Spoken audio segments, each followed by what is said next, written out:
Prologue to the Catechetical Lectures of our Holy Father, Cyril, Archbishop of Jerusalem. In the name of the Father, the Son, and the Holy Spirit. Amen. Already there is an odour of blessedness upon you, O ye who are soon to be enlightened. Already ye are gathering the spiritual flowers, to weave heavenly crowns. Already the fragrance of the Holy Spirit has breathed upon you. Already ye have gathered round the vestibule of the King's palace. May ye be led in also by the King. For blossoms now have appeared upon the trees. May the fruit also be found perfect. Thus far there has been an inscription of your names, and a call to service, and torches of the bridal train, and a longing for heavenly citizenship, and a good purpose, and a hope attendant thereon. For he lieth not, who said, that to them that love God all things work together for good. God is lavish in beneficence, yet he waits for each man's genuine will. Therefore the apostle added and said, to them that are called according to a purpose.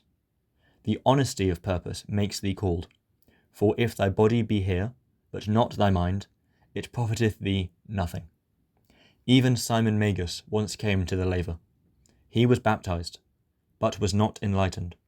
And though he dipped his body in water, he enlightened not his heart with the Spirit. His body went down and came up, but his soul was not buried with Christ, nor raised with him. Now I mention the statements of men's falls, that thou mayest not fall. For these things happen to them by way of example, and they are written for the admonition of those to whom this day draws near.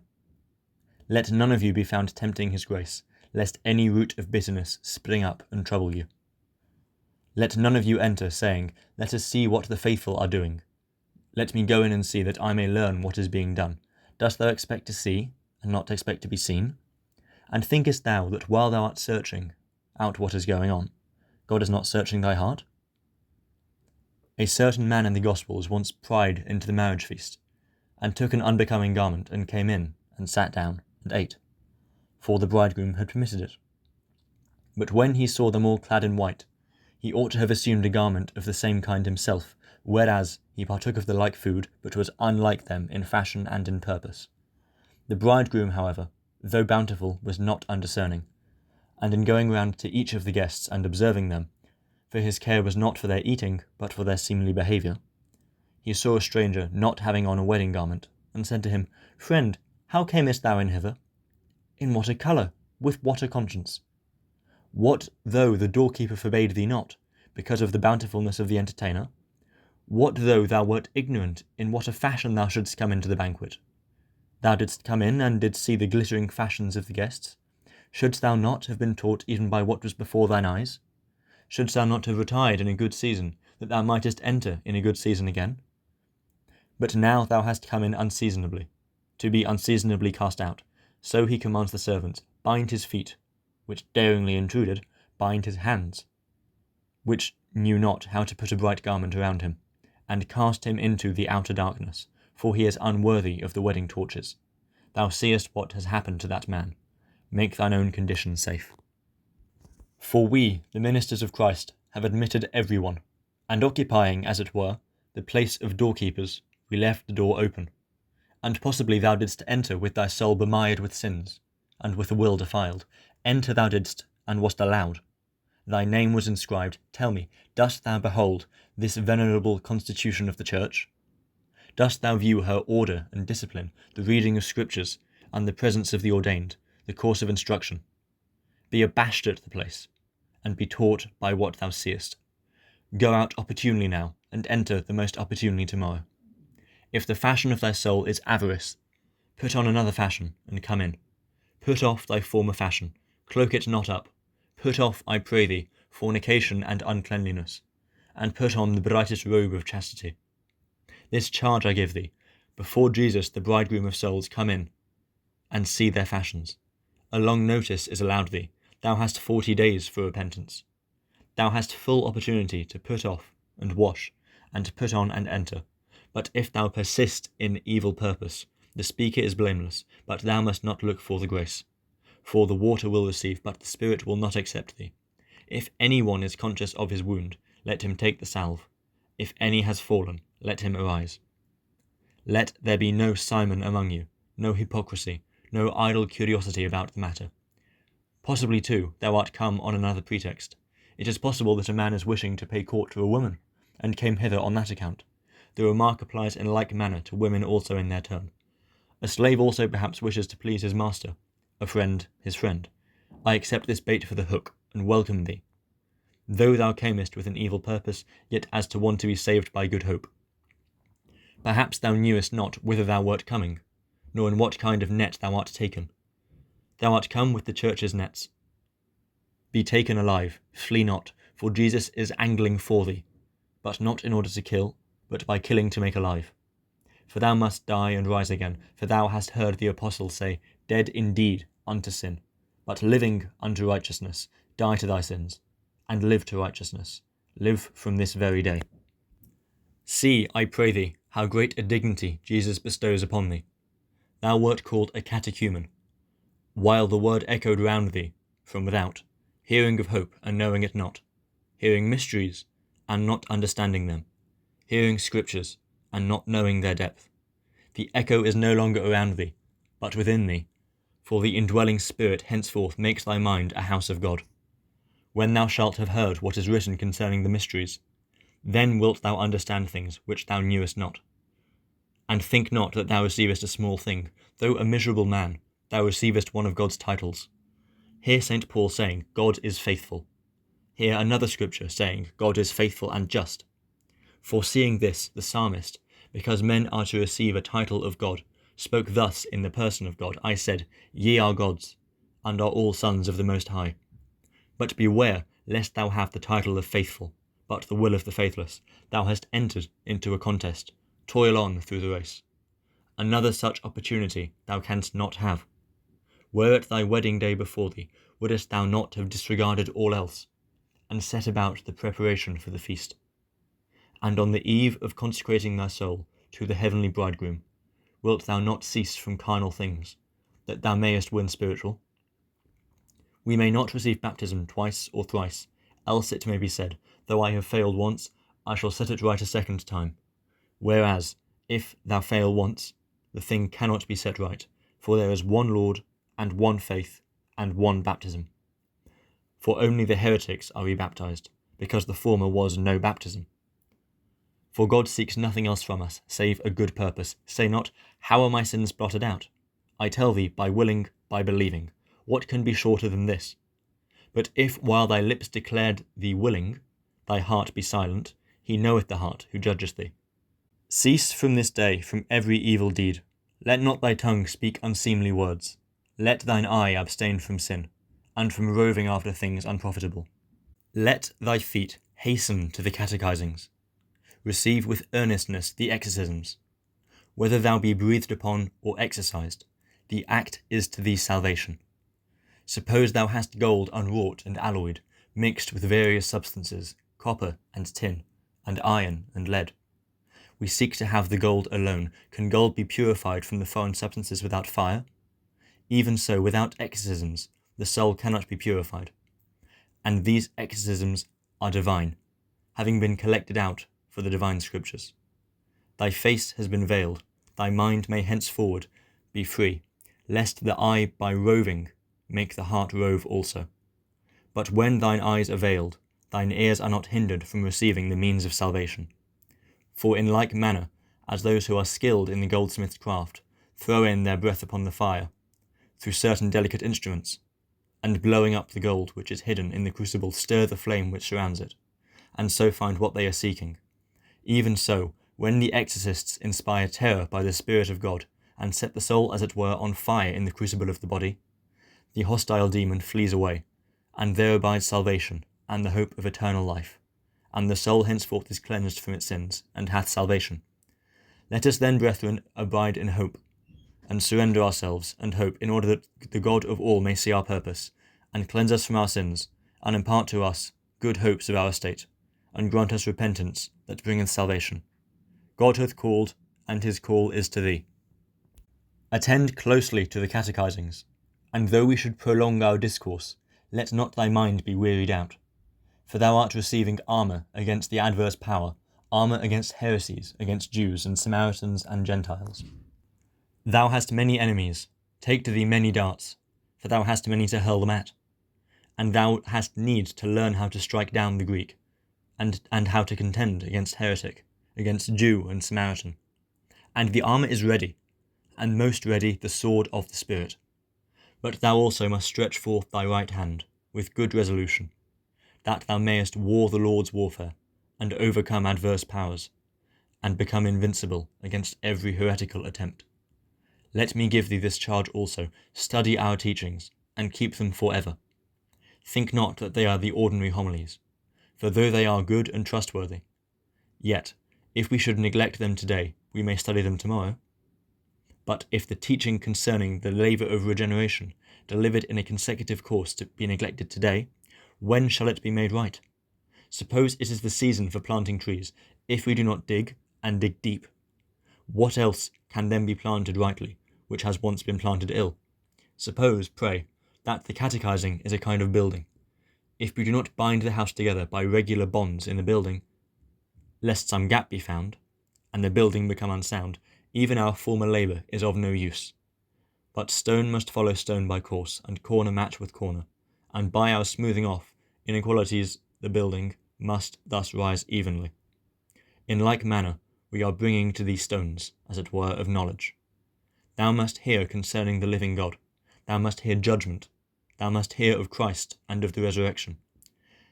And many things there are to be discussed in succession, which, though now dropped one by one, are afterwards to be presented in an inharmonious connection. But unless thou fit them together in the one whole, and remember what it is first, and what is second, the builder may build, but thou wilt find the building unsound. When, therefore, the lecture is delivered, if a catechumen ask thee what the teachers have said, tell nothing to him that is without, for we deliver to thee a mystery, and a hope of the life to come. Guard the mystery for him who gives the reward. Let none ever say to thee, what harm to thee, if I also know it? So too the sick ask for wine, but if it be given at a wrong time it causes delirium, and two evils arrive: the sick man dies, and the physician is blamed. Thus is it also with the catechumen, if he hear anything from the believer. Both the catechumen becomes delirious, for he understands not what he has heard, and finds fault with the thing, and scoffs at what is said, and the believer is condemned as a traitor. But thou art now standing on the border, take heed, pray, to tell nothing out. Not that the things spoken are not worthy to be told, but because his ear is unworthy to receive. Thou wast once thyself a catechumen, and I describe not what lay before thee, when by experience thou hast learned how high are the matters of our teaching, when thou wilt know that the catechumens are not worthy to hear them. Ye who have been enrolled are become sons and daughters of one mother. When ye have come in before the hour of the exorcisms, let each one of you speak things tending to godliness. And if any of your number be not present, seek for him. If thou wert called to a banquet, wouldst thou not wait for thy fellow guest? If thou hadst a brother, wouldst thou not seek thy brother's good? Afterwards busy not thyself about unprofitable matters, neither what the city has done, nor the village, nor the king, nor the bishop, nor the presbyter. Look upward, that is what thy present hour needeth. Be still, and know that I am God. If thou seest the believers ministering, and showing no care, they enjoy security. They know what they have received. They are in possession of grace. But thou standest just now in the turn of the scale, to be received or not. Copy not those who have freedom from anxiety, but cherish fear. And when the exorcism has been done, until the others who are being exercised have come, let men be with men, and women with women. For now I need the example of Noah's ark, in which were Noah and his sons, and his wife, and his sons' wives. For though the ark was one, and the door was shut, yet had things been suitably arranged. If the church is shut, and you all are inside, let there be a separation, men with men, and women with women, lest the pretext of salvation become an occasion of destruction.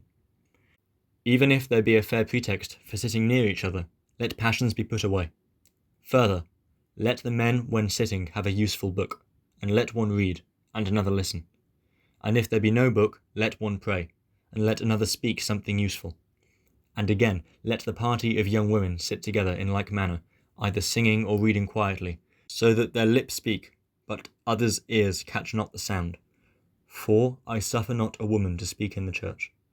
And let the married woman also follow the same example and pray, and let her lips move, but her voice be unheard, that a Samuel may come, and thy barren soul give birth to the salvation of God who hath heard thy prayer. For this is the interpretation of the name Samuel. I shall observe each man's earnestness, each woman's reverence. Let your mind be refined, as by fire unto reverence. Let your soul be forged as metal. Let the stubbornness of unbelief be hammered out. Let the superfluous scales of the iron drop off, and what is pure remain. Let the rust of the iron be rubbed off, and the true metal remain. May God sometimes show you that night, the darkness which shines like the day, concerning which is said, the darkness shall not be hidden from thee, and the night shall shine as the day. Then may the gate of paradise be opened to every man and every woman among you. Then may you enjoy the Christ-bearing waters in their fragrance. Then may you receive the name of Christ and the power of things divine. Even now, I beseech you, lift up the eye of the mind. Even now imagine the choirs of angels, and God the Lord of all there sitting, and his only begotten Son sitting with him on his right hand, and the Spirit present with them, and the thrones and dominions doing service, and every man of you, and every woman receiving salvation. Even now let your ears ring, as it were, with that glorious sound, when over your salvation the angels shall chant, Blessed are they whose iniquities are forgiven, and whose sins are covered, when like stars of the church you shall enter in, bright in the body and radiant in the soul. Great is the baptism that lies before you, a ransom to captives, a remission of offences, a death of sin, a new birth of the soul, a garment of light, a holy, indissoluble seal, a chariot to heaven, the delight of paradise, a welcome into the kingdom, the gift of adoption. But there is a serpent by the wayside, watching those who pass by. Beware lest he bite thee with unbelief. He sees so many receiving salvation, and is seeking whom he may devour. Thou art coming unto the Father of spirits, but thou art going past that serpent. How then mayest thou pass him? Have thy feet shod with the preparation of the gospel of peace, that even if he bite, he may not hurt thee. Having faith indwelling, steadfast hope, a strong sandal, that thou mayest pass the enemy, and enter the presence of thy Lord. Prepare thine own heart for reception of doctrine, for fellowship in holy mysteries. Pray more frequently, that God may make thee worthy of the heavenly and immortal mysteries. Cease not, day nor night, but when sleep is banished from thine eyes, then let thy mind be free for prayer. And if thou find any shameful thought rise up in thy mind, turn to meditation upon judgment, to remind thee of salvation. Give thy mind wholly to study, that it may forget base things. If thou find any one saying to thee, Art thou going in to descend into the water? Hast the city just now no baths? Take notice that it is the dragon of the sea who is laying these plots against thee. Attend not to the lips of the talker, but to God who worketh in thee. Guard thine own soul, that thou not be ensnared, to the end that abiding in hope thou mayest become an heir of everlasting salvation. We, for our part as men, take charge and teach you thus. But make not ye our building hay and stubble and chaff, lest we suffer loss, from our work being burnt up. But make ye our work gold and silver and precious stones. For it lies in me to speak, but in thee to set thy mind upon it, and in God to make perfect.